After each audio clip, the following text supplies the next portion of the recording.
Okay, hang on with me and let's keep going. The next process, the fourth, is estimating activity durations. Durations, funny word, fancy word, strange word, easy word, I don't know, for the time it takes to do each activity.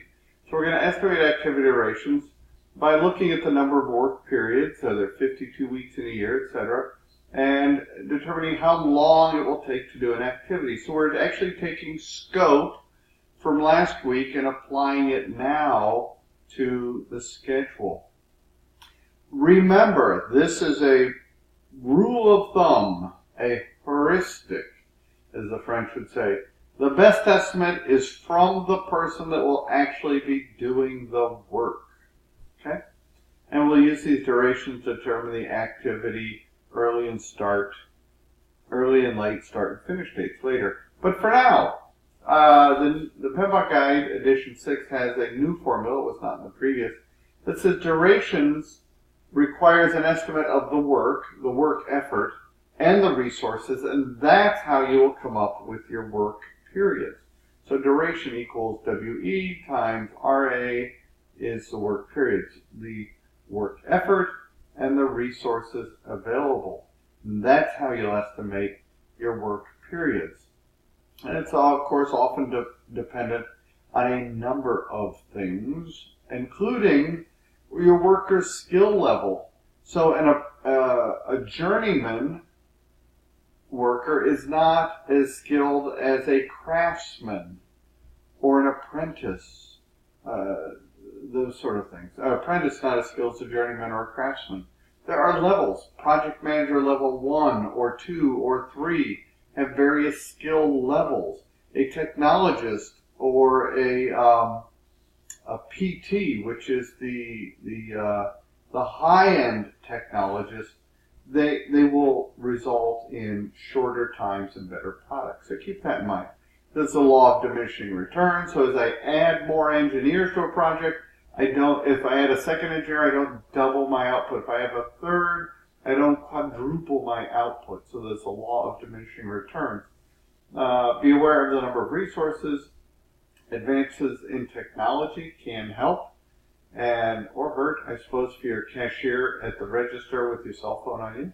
And motivation of the staff will impact your durations.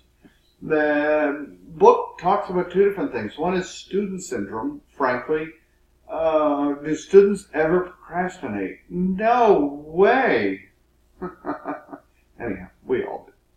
But they call student syndrome because when do students generally wait to write their final paper? Till the night before when you were in college, and we'd say, oh, I pulled an all-nighter. Bam. That's student syndrome. Parkinson's law says, look, if you give me 2 weeks to do an activity, I am going to, even if I finish my deliverable in a week, I'm going to sit on it for a week. I'm going to use the whole 2 weeks. I am going to look at it again, do other stuff, and that's Parkinson's law. Okay? So now we have the inputs, tools, techniques, and outputs of estimating activity durations. Again, not fancy. Your inputs are largely the same as before. The project plan, the project documents, EEFs, and OPAs. The tools and techniques, which I will detail in the following slides, also highly detailed in Rita's book and the PMBOK Guide. So please read those. You have expert judgment, which we've been through. We have analogous estimating, which is the root word by analogy, by comparing it to something else. This parametric estimating, which is the root being parameters. What parameters or variables are we looking at?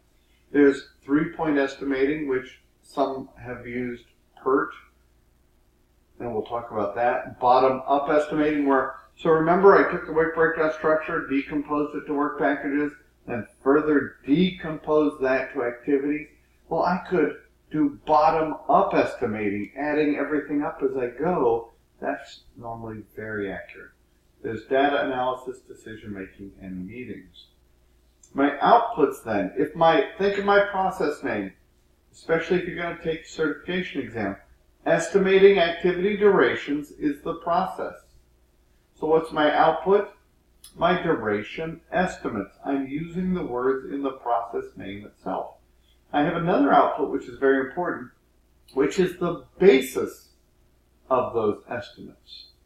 And so what additional detail, what was the logic that I used to come to that estimate? So if the estimate later is wrong, I'll know why I reached that conclusion, and I draw valuable lessons learned, which I'm collecting all the time throughout the project.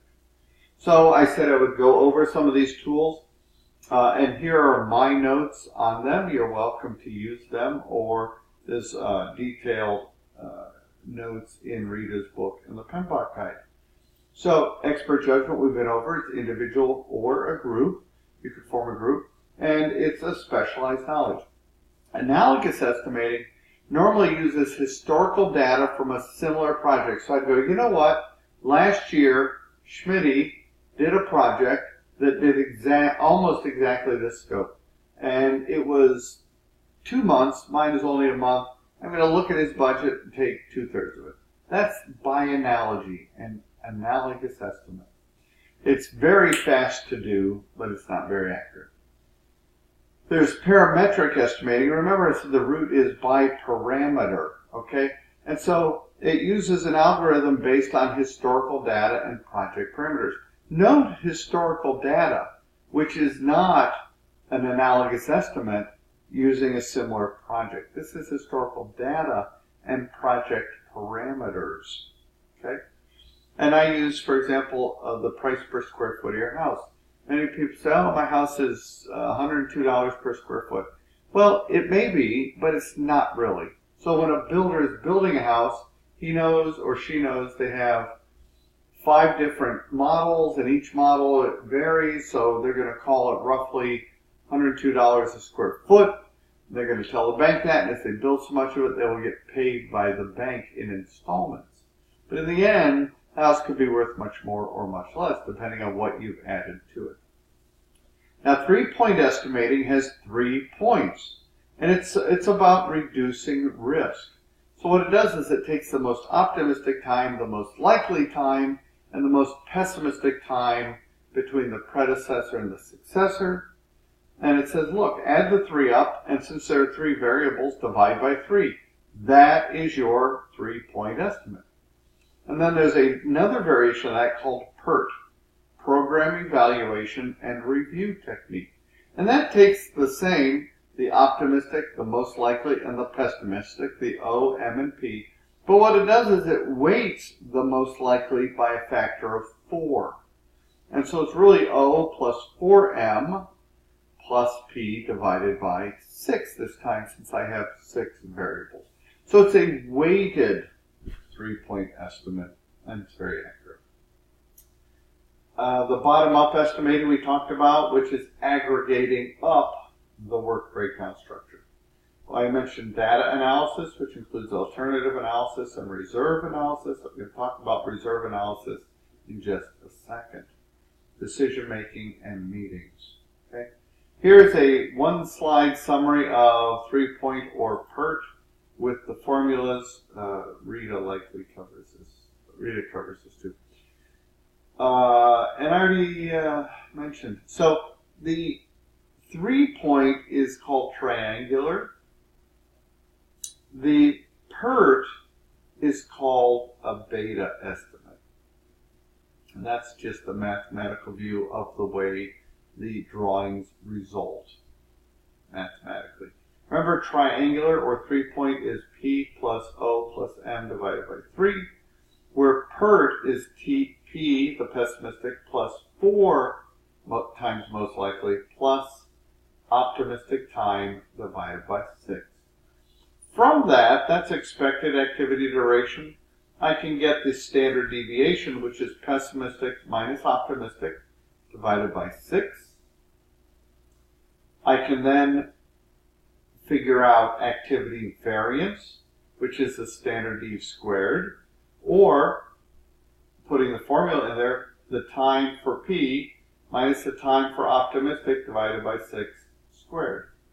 P minus O divided by 6 squared. That's the variance. And then the range, which is the estimate plus or minus the standard D. The wider the range, the more the risk. So there are relationships there.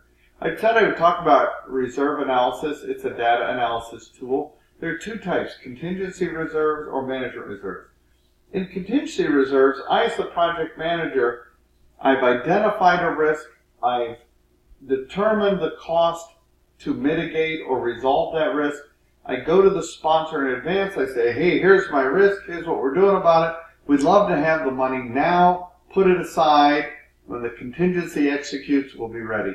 He goes, great, thanks for the advanced risk assessment, and hands him the money which goes into the project budget. As opposed to the other data analysis tool, management reserves, where I didn't identify, or the team identify, the risk. These are unknown unknowns. We didn't know it was a risk, and we didn't see it coming. They're not part of our baseline.